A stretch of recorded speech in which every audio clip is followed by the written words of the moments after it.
बिस्मिल्लाहिर्रहमानिर्रहीम। अस्सलाम वालेकुम। मोहम्मद वसीम साहब हैं, इन्होंने ये सवाल किया है कि लट्ठा से क्या मुराद है। तो ये समझ लें कि जो महकमा माल है उसके पास दो तरह से नक्शे उनके पास मौजूद होते हैं। एक को मसावी कहा जाता है और एक को लट्ठा कहा जाता है। जो मसावी है वो माफज खाने में मौजूद होता है, जबकि लट्ठा जो है वो पटवारी के पास मौजूद होता है।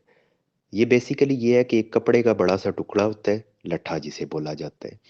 उसके ऊपर नक्शा तैयार किया जाता है उस पूरे गांव का या उस मोज़िया का।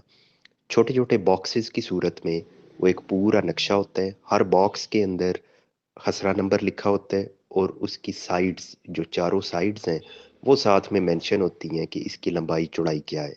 आप उस लट्ठे को सामने रख के आप कोई भी खसरा नंबर देख सकते हैं कि ये खसरा नंबर इस गांव में कौन सी जगह पे है, इसके दाएं बाएं मशरिक मगरिब में कौन से खसरा जाते हैं।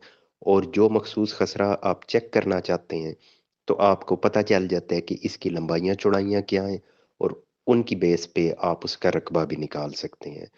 मसावी ये माफज खाने में जैसे बताया कि वहाँ मौजूद होती है, तो अक्सर लोग जब अदालतों वगैरह में उन्हें ज़रूरत पड़ती है तो वो जाके अक्स मसावी यानी उसका माफज खाने से अक्स लेते हैं, और वो अदालत में अपने हक में जहाँ उन्होंने पेश करना होता है वहाँ वो उसको जमा करा देते हैं। बहुत शुक्रिया।